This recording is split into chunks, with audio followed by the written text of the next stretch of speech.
Welcome again to another rendition of WTF Interviews. My name is Sir Royce Brialis, and I'm with my prestigious co-host, Dr. Raheem Young. What's up, my brother? I'm doing well, man. How you doing? Doing well as well, man. Over here with the kids, man. We having a good time over here. Homeschooling today. All right. I'm also pleased to announce we have a special guest, Joshua Pondexter. How's it going? Wonderful, man. I'm doing great. Thanks for having me. I'm excited to, chime in on this topic of father and fatherhood. Yeah, for sure. Yeah, thanks for jumping Thanks on for joining with us. us. Yeah. You're welcome. Mm-hmm. So, if you can introduce yourself to the people, Joshua, what do you do for a living or for a purpose, and also how many kids do you got and what are their ages? Cool. Well, I work in the area of financial advising. I've been doing that for 3 decades and was really interested. We started part-time. I worked professionally as an engineer for about 26 years, and concurrently, I was always selling life insurance, health insurance, financial products. So we did, and then we just transitioned maybe in 2002 to a full-time entrepreneur, right? So I'm an entrepreneur.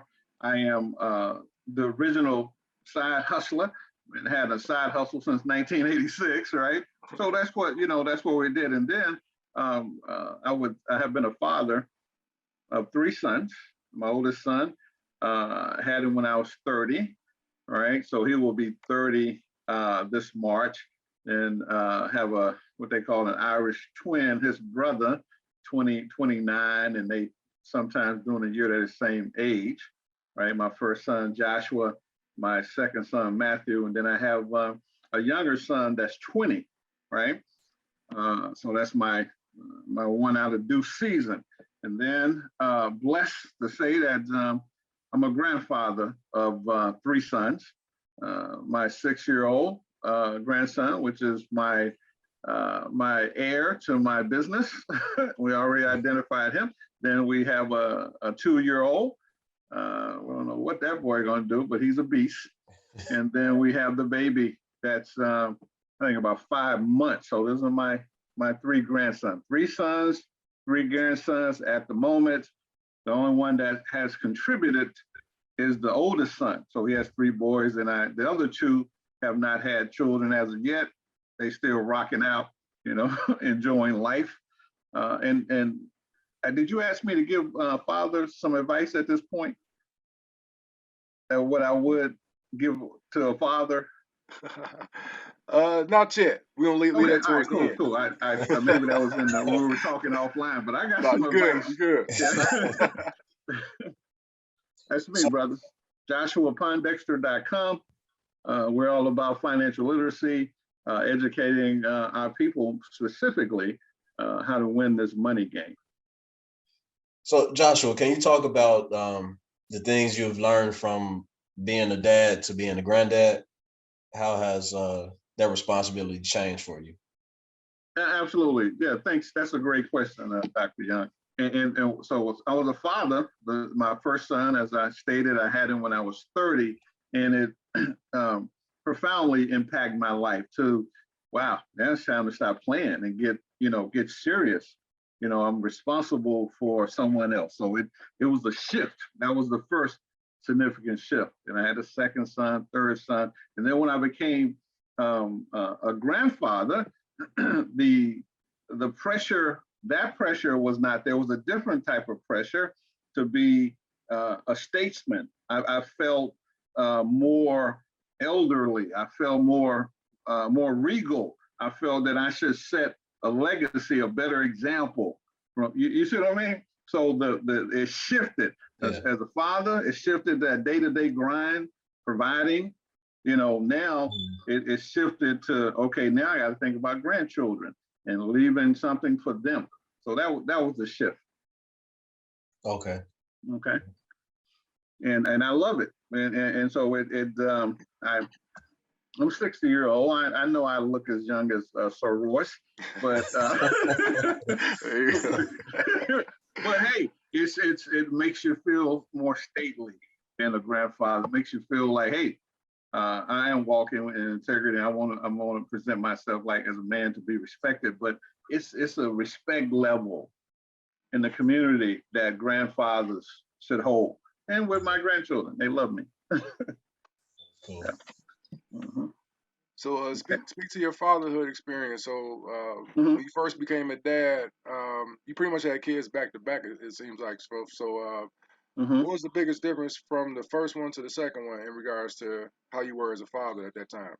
I appreciate that. And we're coming from an environment where I had no thoughts that I would ever be a father, that I would ever be married, had no ambitions in that regards, right?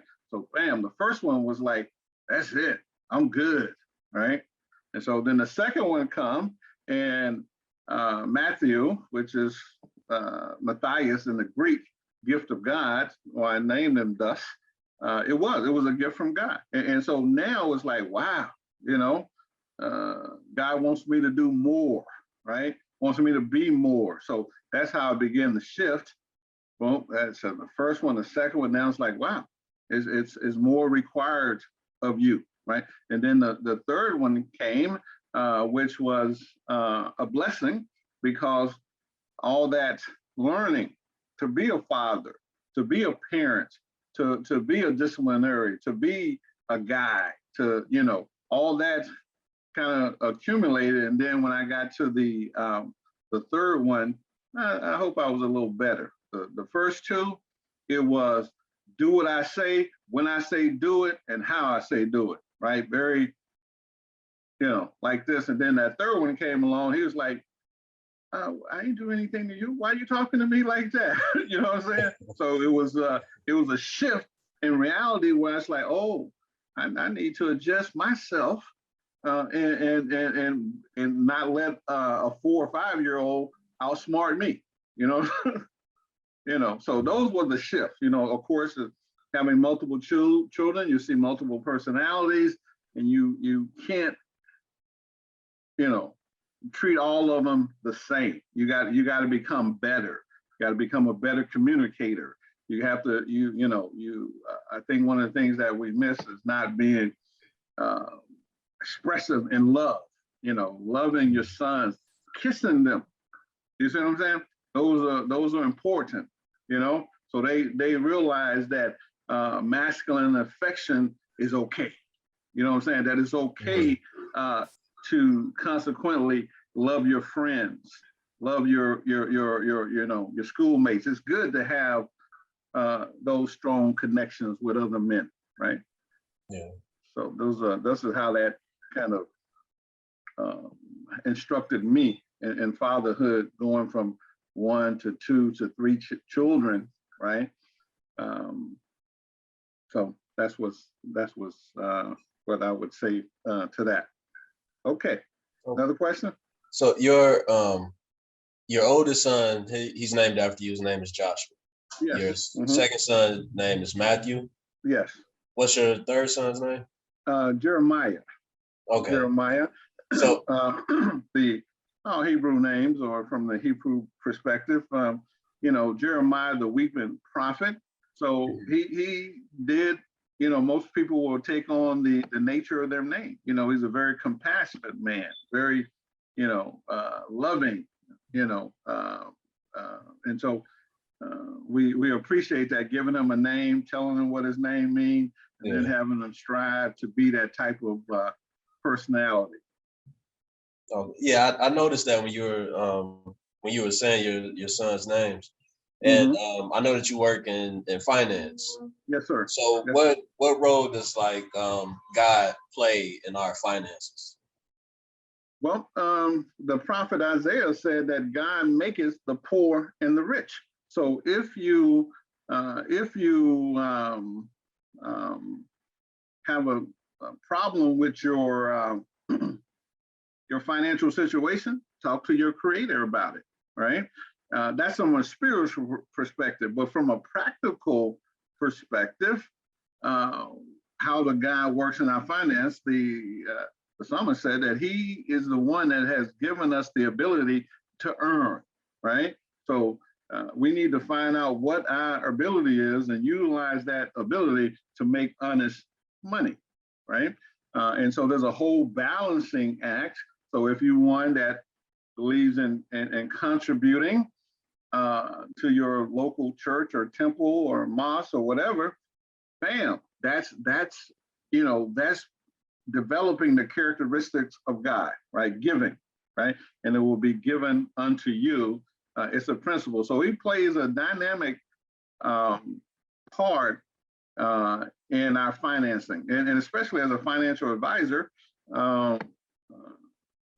The Bible tells me to present all things honest unto all men, right? So I must be honest in my endeavors, right? There's complicated financial products, right? And so if I have a client that, no, this is a little bit above your head, you can't understand these swaps and short and stocks and things. No, we don't need to even invite this to your attention. There's other ways for you to build wealth, right? Instead of me being a trickster and just selling you some so I can make money, right? So it informs my business, my life, everything. Yeah. My faith. What did you? How did you teach your sons about money? Like with them growing up, like what type of lessons did you teach them? No, great question. And so in the two oldest ones, of course, when I was working a corporate job, and I was working part-time, right? So they didn't get a lot of opportunities to see me out, demonstrating in the community until they got older. And I left corporate America, but they would come to me, because I do workshops, I do financial workshops, been doing it for over 20 years. I get, 50, 80, 100, 200 people together. I feed them and I do a workshop. And my sons will be with me, handing out literature, passing out the food, you know what I'm saying? So they were able to learn from me teaching from the stage, right? And that was very, very, very helpful. It's just like sending your child to formal education, and you go like, wow, you're in the 6th grade, 7th grade, and you're learning about transistors and electronic components. I had to pay for that information in college, and you're appreciative of the teacher. So now, just the formal education of them hearing me train was good. And then the other things was seeing my lifestyle, right?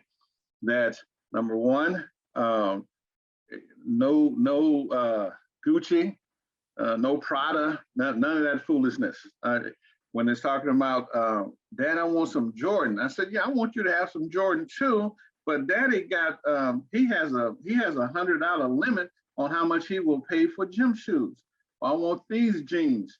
Well, I want you to have those jeans too, but I have a limit that I don't pay no more than $25 for a pair of jeans, right? So how do you think you're gonna get those things? Well, I gotta go make me some money, right? So it's more of the example, more of like, you have to earn your way, right? I have limits. I'm not buying $200 sweatshirts, right? I'm not buying $300 gym shoes. That's no. I don't even, $100, $120 pair of dress shoes work just fine for me, right? So that's more of the example. And then when they come with their stuff, their needs, right? And was able to have them do some work, snow removal, to earn them money to buy their video game. So they learn to earn, right? And it's very difficult in this modern world to teach you. I'm from Arkansas, Texas, Arkansas, country boy. And so it was always grass to cuts, always work to do to earn some money. Kind of difficult for the child in the modern world to kind of navigate that. But we try to teach them that you got to earn your money. And then when it comes to how much money daddy make. No, he don't spend it like that. Okay. What did your parents teach you about like finances and money and stuff? Appreciate that. Appreciate that. Wonderful question. I was raised by a single mother, right? And then I had a father that, because I grew up in Arkansas and in Indiana, Fort Wayne, Indiana. I had a father who worked in the steel mills, and his thing was that, so he worked in the steel mill, and then he had nightclubs and barbecue joints. So he was sort of a businessman himself. So this was a lifestyle of seeing a father making all this money and then having a mother who was frugal, right? And so my mother told me something, and I'm still working on it today. She said, boy, if you save some money when you don't have no money, you will never ever need money. I'm still chewing on that, doctor. You know what I'm saying? I figure it out. I'm gonna write, that's gonna be my thesis. Oh, that's a good one. Right. So that was my mom. Then it was my dad was like, hey, money was no option. You know what I'm saying? It was whatever you want, we got, because we got plenty of money. But that's when he was able to be young and healthy and earning. And then when I saw that he lost his health, right? Was diagnosed with cancer, prostate cancer, spread out through all his body. And I saw it, medical issues, bankrupt. You see what I'm saying? Mm-hmm. Yeah. So there was some lessons to learn, right? My mom, when she died, it was a different story. She told me, she said, yeah, she said, I don't understand your sister. She's always asking me for money. And, I ain't never made as much money as she's made, and I never asked nobody for no money. So, yeah, it's more, our teaching is more in our actions, right? Now, it's if you have a wife that can teach your children the simple things of like how to select a checking account with not high interest, how to select products, and so that's another part of financial literacy, right? But the biggest teaching comes with your activity, right?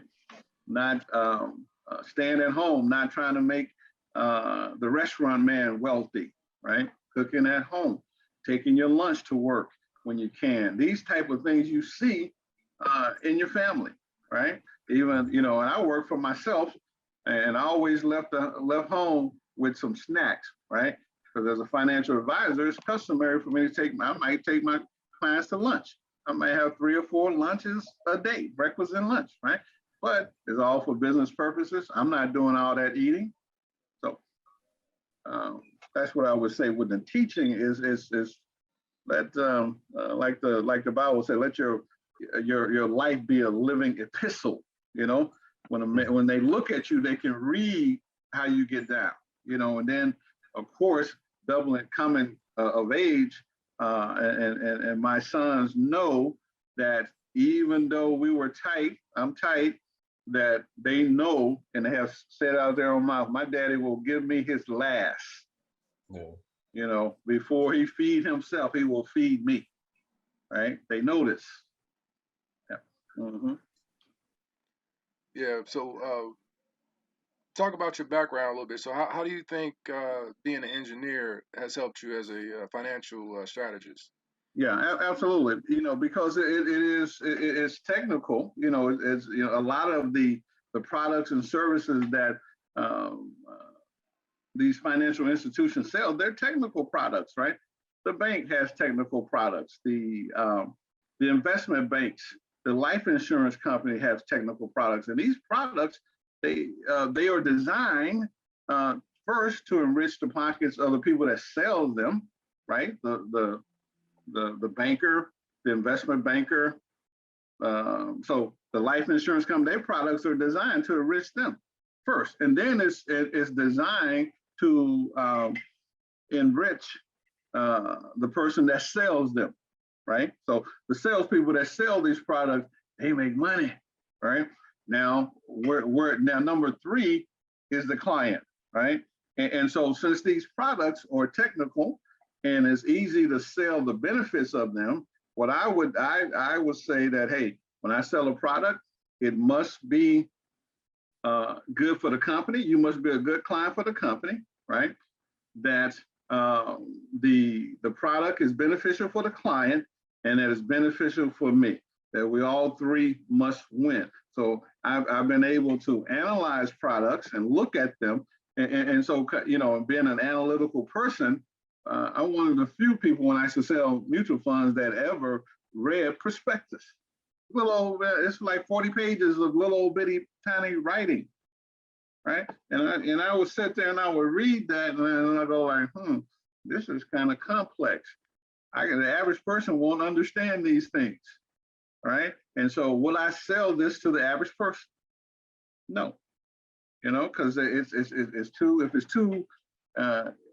it's too complex, trust me, it's not for you.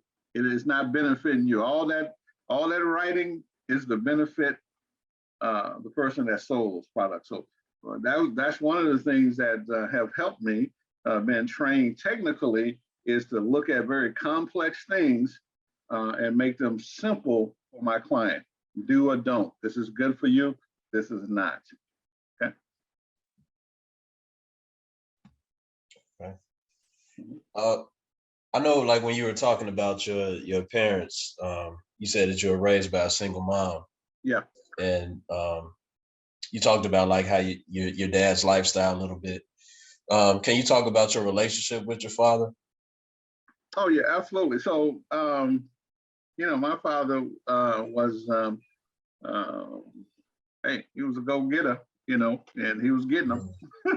And so, he blew through town, his hometown, and so my mom, they got together and that happened. And so he didn't really find out about me until maybe I was like 4 or 5, right? And so consequently, his sister, who was still in the hometown, his mom, they went by and did that visual DNA and go like, yeah, that's his baby. yeah, that's his boy. So they said, well, yeah, that's his boy. I'm in Texarkana, Arkansas, and it's still expensive to fly from that little hub anywhere out, right? Because you got to go to Dallas and you got to go to Little Rock or other major cities to get out of there. And so before, when I was 5, this was saying how much money my father had. He paid for me to fly from Texarkana to Fort Wayne, Indiana, right? What was that? I'm 60 now. What was that? 50 some years ago, right? Yeah. And so that's when I connected with my father, right? So we started connecting, and then before, and I would say, Joshua, yeah. Before you said that was 50 something years ago, right? Yeah. Mm-hmm. What airline did you fly out of? Yeah, that's it wasn't no Spirit. Right, it wasn't no Spirit. It's probably the only one was around with either American or United or something. There's quite a few airlines that are gone now. I don't remember what they were. And so consequently, fast forwarding, as I got older, when I used to go to see him visit in the summer, I would take the Greyhound or the Trailway bus, right? Because I'm old enough now to go by myself. Not really, but I don't think things was dangerous. So I was still a young lad, right? And I would go, and how that impacted me, because my father was married, and then he had his wife. I thought that I was a little slow, right? That I was behind academically.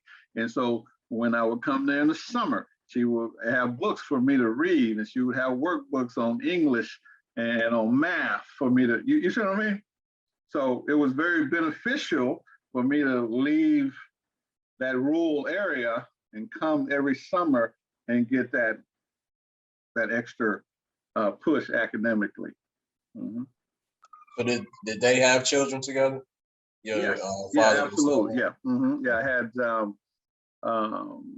a brother, which is deceased now, a younger brother, and then I have one brother that's still living, right? So and so what happened was that my father accepted, you know, loosely that I was his son until he had a second son, and we looked so much alike he couldn't deny it, my brothers. You know, and so yeah, so that was a part of growing up, and so just to say that with those dynamics, those are some of the things that are destroying men today, right? Not knowing who their father is, not knowing the connection or having that type of a connection. My father was he was a complicated man. He enjoyed poetry. He enjoyed reading the Bible. He had me. I was in junior high reading Paradise Lost. Works like this. You know what I'm saying? So he was an intellectual, even though he worked as a welder at the steel mill. You see, we had a library in the house, right? So everybody want a man cave. No, forget the man cave. Return back to the library. Yeah. Yeah, my stepmother took me every week. We would go to the library, and we would get books. And I had to read 3 books a week, and she was reading 10 or 12. I don't know how she did it, but she was just. And what another interesting, my father got me a speed reading machine. Right. So consequently, to say that our relationship was good, right? Was good. So after the summer, you fly back home. hmm Were there any other like male role models that you were close to? Important. Yes. Yeah. Yeah. Absolutely.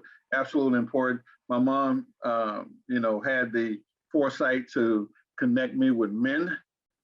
One man I should hang out a lot with was a preacher, and whenever I'll go to his house on Friday, and he would if he would have meetings that he was doing, he would take me. That's consequently I would have to put a suit on and stuff like that. I don't know. Can you see my?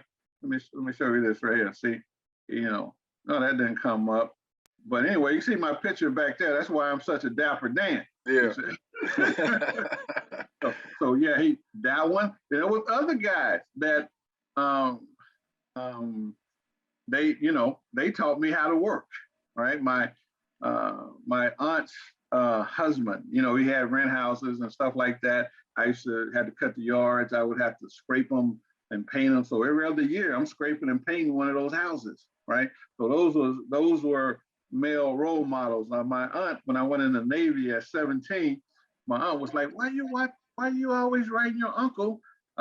He used to treat you like crap, just work you like whatever. I said, well, he taught me how to be a man. He taught me how to work with my own hand. And he never put a dime in my hand. All the money he would give me, he would give to my mother. I don't know how much I earned from him, but he would never.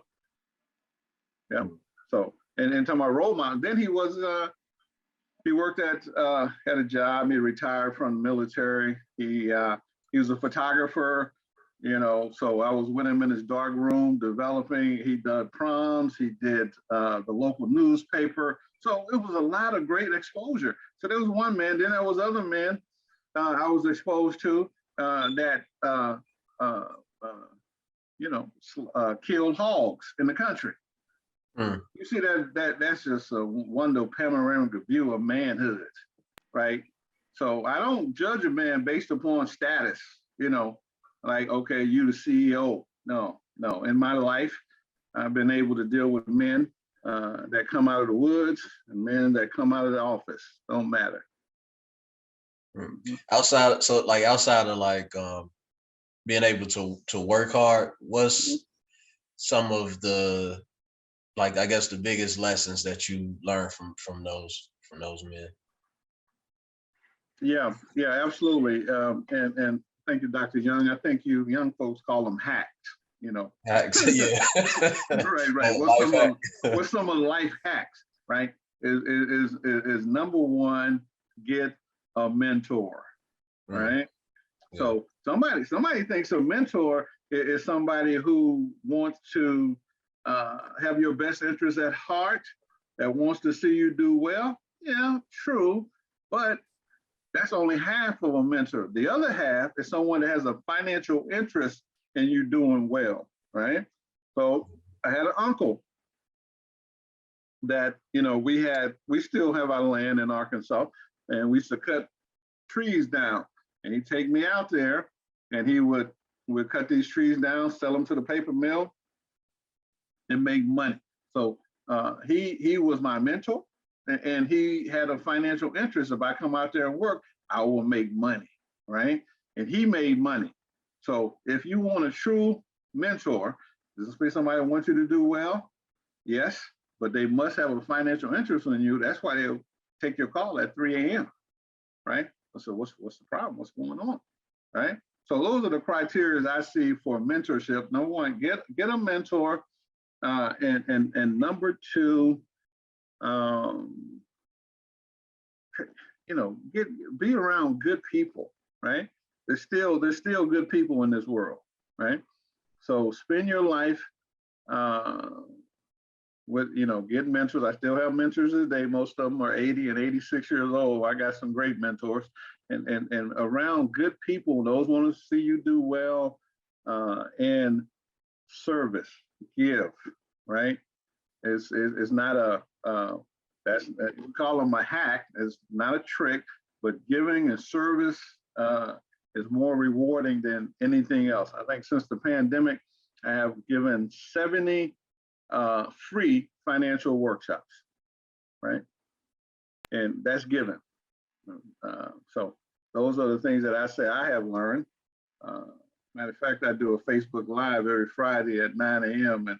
And then I did one January the 7th was my 60th birthday. There was 5 things that I have learned at age 60, right? So yeah, so there's some things that we have definitely learned. Is this platform that you guys are created, and your interests and fathers, that's given, because this is we got to reclaim our community, you know. So first we got to go reclaim our women, our children. Okay, all right. What was one of the things you learned at age 60? Yeah. Okay, good. The first one was to put God first, right? It's not as a platitude, but an actual attitude, right? Your spiritual life, your relationship with your creator should be number one, right? And everything else should flow from there. Put family second, right? So when I was working in corporate America, working 12 hours a day, 6-7 days a week, God wasn't first, family wasn't first, it was me, right? Even though you say, oh, I'm taking this money and I'm taking care of my family in a royal way. No. I'm putting me first, right? So we have learned to put God first, put our family second, because you will lose your family, right? You will lose your children, right? You will lose your friends. Yeah? That's your value piece right there, right? So, and then put your job, your business third. And that means that whatever you decide to do professionally, let it be something that's holistic, that's helpful for the family and for the community. Don't be out there, not if you do it, whatever, but I won't be a tavern owner, right? My father had a tavern, but it's not a business I would get into, right? So whatever I do, I want it to be beneficial for myself, my family, my community. I want it to be holistic, right? Those are 3 things. The 4th thing is that discipline, right? It's to discipline yourself, right? The 5th thing is to read more. You know, I wish I would have read. I've been reading all of my life, right? I told you, my stepmother had me reading 3 books a week, right? And And we still read a lot, but I'm talking about read more. I got 8, 9, 10, 12 books that's sitting there for me to read them, right? Read more, do more, give more, be more, right? Those are the 5 things that we have learned that's beneficial for our life. Because we, like everybody, we have lost a lot. Yeah. Mm-hmm. You have any book suggestions? Yeah, absolutely. In any particular area, one of them, of course, the 5 a.m. Club by Robin Sharma. Mm. One of them would be the Monk Who Sold His Ferrari by Robin Sharma. One would be The Psychology of Money. One would be so many of them. Of course, the classics, right? How to Win Friends and Influence People, Dale Carnegie. That's a Royce book. That's my favorite right there. Yeah, right. Yeah. Uncle Dale is the Richest Man in Babylon. Oh yeah, that's a good one too. Yeah. These I can't because these guys that I kind of named these books. These are guys who have taken this information and really expand upon it, and so it applies to the modern world. But yeah, The Richest Man in Babylon is a good book. Earl Nightingale. Can't think of the book now, but it's all about so as a man thinketh, so is he, right? To get your thinking right. So books, the classics never go away, right? Those always will be good. As a matter of fact, I try to give my clients books, right? And so when I know what's his name, Dr. The doctor that was working with the Trump administration. He wrote 2 books, Gifted Hands, Ben Carson. Ben Carson, right? And so a lot of people don't even like what he stands for when since he went with Trump. But I'm telling you, those 2 books, I should give those to young boys back in the day, right? Gifted Hands and this other one, I can't think of the name of it. But these 2 books, he documented his life growing up in between Detroit and Chicago. His mom on welfare, his mom can't read, psyched him and his brother out to read 2 books a day and write 2 books reports, right? And so, yeah, great inspirational stories like those. But yeah, those was definitely some books that anything by Robin Sharma, he's on the next level. Anything by Tony Robbins, we've been reading and following him for about 20 some years, like 25, 27 years. These old cats, they still good. I'm talking about Og Mandingo, Jim Rohns, these a lot of this stuff on YouTube to listen to. So definitely listen, read, turn your car into a university when you're doing all that driving, commuting to work, yeah. This is good. I wrote some of those down. Dr. Young, he puts a book of the day out in the group. So. Oh yeah, no, that's good. No, that's good. I would I got a few. Here's another one. Tax-free wealth. Right. Tax-free. Who's the author? Tom Wheelwright, CPA. Okay. Yeah, this is Robert Kiyosaki, CPA. So they giving up all of Trump's secrets. You buy this book, you text it where he tell you to text, and it'll send you the 10 top things that came out of that Trump 2017 tax thing, right? And so yeah, no, books are it. Now the other book is my personal MBA, right? mypersonalmba.com. It's a book, My Personal MBA, where the guy said, you read my book, you don't have to go get an MBA. He'll tell you everything you need about business, and then he keeps a list online of the top business books to read, right? Okay. Mm-hmm. Yeah. So yeah, books, reading books, or definitely a way to create new ideas and new thoughts. It shifts me. One of the things that I was reading was be strong to be useful, right? Be strong to be useful. This concept was started by this guy in 1912, right? And it was, be as strong and physically fit as possible so that you can be useful. You can have the energy to serve and to participate in life, right? Mm-hmm. So just reading is great. I probably got So no, that's true. A lot of times when I do workshops, I do recommend a book. I mean, I do the same thing, Dr. Young. Yeah, get this. Mm-hmm. Yeah, because they don't really teach a lot of that stuff in schools. Like, I think they should have like a class designed for financial literacy. So I Yeah, know yeah. from my experience, we just had like a how to balance a checkbook, what's the Mm-hmm. definitions of like what a stock is, a stock market, and Right, no yeah. really deep dives into like how to really become financially independent. Yeah, we're keeping in contact. I'm gonna invite you guys to my next seminar. I'm doing seminars on Wednesday, lunch and learn. The next one will be how to understanding the intricacies of the financial institution, the life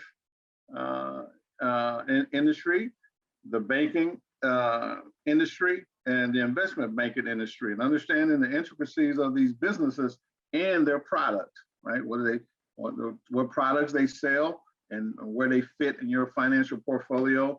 And so a lot of people, they was like, wow, we should be teaching this in school. When I do some of these classes, I said, I have never prohibited you from bringing your kids to these workshops. They online. They you know what I'm saying? Yeah. They back there. I saw yours running around. You know what I'm saying? Right. Hey, they can come. I'm not, no profanity, no off-colored stories. You know what I'm saying? Yeah. Wholesome. It's a family show, you know? We'll bring the kids. Yeah, right. Absolutely. Yeah. So I guess like what would be like the biggest thing to know about building wealth? What would be like the first step in that process, in that journey? No, great question. So I tell people all the time that there's two major impediments to building wealth. The first one is taxes. The more money you earn income, the more taxes you pay. 50 to 70% of our income is exposed to taxation. Income taxes, both state and federal, sales taxes, excise taxes, property taxes, business taxes, taxes. So if we looked at all those taxes, liability, 50 to 70% of your income, then you wonder, well, I'm making 100, I'm making 200. Why we're not moving forward? Well, let's look at your taxes, right? So now that's where we would start. If you sit down with a financial advisor and he don't start at this area, he's only interested in selling you products so he can make money. This is your number one concern, is taxes, right? So if you have a tax strategy that's moral, legal, and ethical, and how that you can now begin to shift that taxes back to your pocket, i.e. tax-free wealth. Yeah. You see what I'm saying? That's your biggest expense. It's more than living expense. It's more than food, clothing, shelter, transportation, right? So if someone come to you, and they don't talk about those things, that particular issue, I don't know why they're there. You mind if I, Dr. Young, you mind if I give the number 2 impediment to building wealth? Oh yeah, go ahead. Okay, now number 2 is fees, excessive fees, right? Is that when you put your money to work with the money exchangers, right? Wall Street, they fee you to death, right? They're making more money on your money than you're making. So excessive fees or problem. Having bad credit is a fee because you're paying more in interest, right? So taxes and excessive fees are robbing us of creating significant wealth for our families and ourselves. You know, that's interesting. I never thought about like your credit as a fee. Well, having bad credit as a fee, but it really is. Yeah. It really is. And so JoshuaPondexter.com, we deal with all of these issues. I have seen, I had a mortgage company from 1999 to 2010, and I, see people that the interest rates were killing them, right? But I want the house, right? Well, let's just take a little time to get our credit profile together. No, I want that house. They said you can give me a loan at 580. No, it's better to get it at 720, 760. You know what I'm saying? Wait, right? But no, I got to get in that house. So yeah, that's killing. Even with car loans, right? So last car I purchased, I think my interest rate was 1.99%, right? Oh, that's great. Yeah, no, that's excellent. You walk into the dealership. Well, no, I don't. Number one, you don't go in the dealership looking for money. You take your money to them. You get your money from your bank, right? They give you a check. So, Mr. Pondexter, here's 30, 40, 50, $80,000. Just go down there, get what you want, send us the paperwork, we'll write the check. Don't go down there to the dealership looking for money. Right. So yeah, those are it. Taxes and fees, robbing us of our wealth, right? Well, just so this point, like a stick in. Okay. Can you put a money value on the difference between a 530 credit score and a 700 credit score when you're trying to get a home? And let's say the house is like 200,000. 580, right? So how much is as far as like the interest? How much is that? Like a payment? Yeah. Right? Okay. All right. Let's see here. Please hold while we calculate the numbers. Right. So actually, I had just put this post up on Facebook a few days ago, right?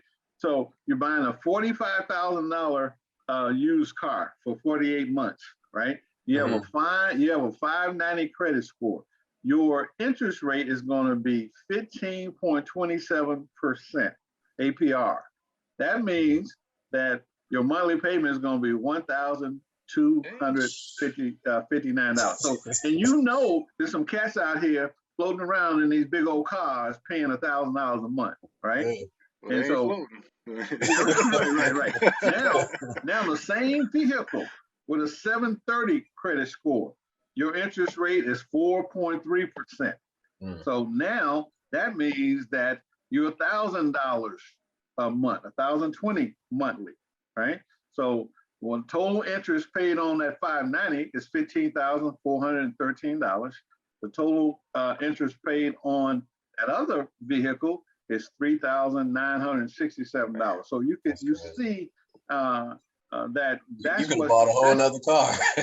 Not only could you buy a whole nother car, but when you guys get the book and share the book with your family and friends, tax-free living, you're not buying a car. You buy assets that pays for your stuff. Right? You can, for $45,000, you can buy a building and rehab it and get $1,000 a month coming in, right? To pay for a car, right? So now it's a whole nother shift. We're gonna stop buying liabilities and start buying assets. And then we're gonna get our credit together. Our personal credit should be impeccable. Our business credit should be impeccable. Our bank credit should be impeccable. In all three areas of credit, that people that offer credit, we want to be impeccable with them, right? So yeah, credit it's a big thing. So now they ramped that over 48 months, and so now they'll give you a car loan for 10 years. So you can drive that $45,000 cars and pay $600, $800 a month. They'll make it affordable for you, which is, that's robbing those fees. You see that fee robbing you of your wealth, right? Yeah. That's so you have your assets paid for your liabilities. Right. Yeah. Yeah. That's a shift that we have to get to. Okay. we got some more. We rocking and rolling, man. We gotta have a whole show here. Yeah, well, we getting close to time. So if you had Okay. to give that advice that we were talking about earlier, if you had to give advice to any dad that's listening right now, Hmm. what would that advice be? Okay, great, good. So yeah, well, prepare before you come. Don't be reactionary. So before I came a father. I was in the Navy. I was a single man, and I read this book um, um, about fatherhood. Right? It was called the. I don't know if this book is still around. It's called The Man of Velvet and the Man of Steel. So you need to know when to be the one. So when I was, with my um, older sons, I was a man of steel, right? Not much the man of velvet, right? So you have to learn how to be both, right? So one if you have to prepare. Don't be reactionary. Don't go say, okay, I want to go to college or I want to get a trade and go get a job, and I'll go get a girl. I get that girl pregnant, and now I'm a father, or I got to move out of this studio apartment and get a. That's reactionary. Plan, right? So they were too reactionary. Start if I was to give you some advice, plan, get some information, get some knowledge about fatherhood before you get on that journey, right? Get some information on being a leader, right? There's a lot of book. Once again, here's another one by Robin Sharma, the leader without a title. You don't need a title to be a leader, right? But if you're a father, you're a leader. So learn some leadership skills, right? Don't get in the thing and then go, oh, I got to figure it out, right? But before you make that most important step, do some research, do some reading, prepare yourself as much as possible, and then you'll go like, wow, I'm not really prepared, but I've got a little, I got a little information I can work with, right? That's what I would give to some younger men before you become fathers. Prepare. But if you found that you are a father and you unprepared, um, fear not. The library is open. You know, Joshua, that's great advice, man. I think I had 2 kids before I came to that realization. Like, this is real. Mm-hmm. I have Yeah. to Yeah. start planning some things out. Yeah. Yeah. So And that's great advice. we're too reactionary. One workshop I do called goal setting to goal getting, right? So that stop being reactionary in our goals. So we was like, oh, looks like I'm doing okay. I got a big house, I got a wife, I got kids, I got a car. Ooh, just think if you would have did some planning on that, Yeah. That's the advice I would give to a young man before he became a father, or if you find yourself in those shoes now, right? Fear not. You can get her done. Okay. Yeah. And one last question from myself, and really I already asked it to you. You already answered it. I want to read your response to the people. Okay. The question was, what does fatherhood mean to you? Yes. And Joshua, you had a real good, concise answer. It was really good. Mhm. It says, it's a gift from our Creator. Yes. Yes. Absolutely. Absolutely. And it is, and it's so we can experience what it feels like because he's our Father, our Heavenly Father. That's how he presents himself. So now we can actually understand what that means, and that he provides for us daily sunshine, rain, oxygen. You see what I'm saying? Mm. That's what. So we look at it. So we have a model to model, right? Modeling is another hack on life. Find someone to model. So if you have a spiritual life and you believe in your heavenly Father, model him, right? So yeah, absolutely. It's a gift. It's an incredible gift for someone to call you Father. I remember my youngest son. We go somewhere and he would just be, that's my daddy. That's tell everybody, "Yeah, that's my daddy." You know what I'm saying? I was like, yeah, that was a blessing. You know, That's great. Mhm. Yes, I definitely appreciate your time and your story. You definitely have a Mhm. unique story. Uh, Thank you. yeah, Dr. Young, did you have any other questions? No other questions. That's I wanted to thank you as well. It's been an awesome interview. Appreciate Thank you. you. Yeah, Yeah, I and appreciate Sir Ross reaching out to me and not knowing anything about me, but thought I had something to share. Oh I well, could tell how dapper you were, man. I could tell you had a good story just by how dapper you were in your profile picture. Thank you. Thank you. before we sign out, can you let everybody know where they can get in contact with you or where they can listen to your classes? Yeah, absolutely. Joshua Pondexter .com. That's my website. You want to get in contact with me. And then on all social media platforms is Joshua Pondexter. LinkedIn, Facebook, Instagram, Twitter, Joshua Pondexter. As you might imagine, I like my name. And when you go, you will see my picture. I like my face too. So everywhere you see my face, you'll see my name, and you got the right one. Okay. Thank you. Awesome. Thank you for this opportunity, young brothers. Yeah, thank you. And Mhm. Dr. Young, can we put this one in the Hall of Fame too, man? What you think, man? I think this is another Hall of Yeah, for Fame sure, episode, for man. sure. What number you want, Joshua? Yeah, what number What's your did number you wear playing sports? Or did you on play the back of sports? your jersey? On the back of my jersey, let's see what I'm trying to think. I think it was a 3. Yeah, Three? number 3. There you go. All right. Number 3.5. Yeah. Appreciate that. Yeah. All right, yeah. Number 3. Don't hang up, Josh. Okay. For my prestigious co-host, Dr. Raheem Young, and also for our special guest, Joshua Pondexter. Thanks for listening, and stay tuned for further announcements.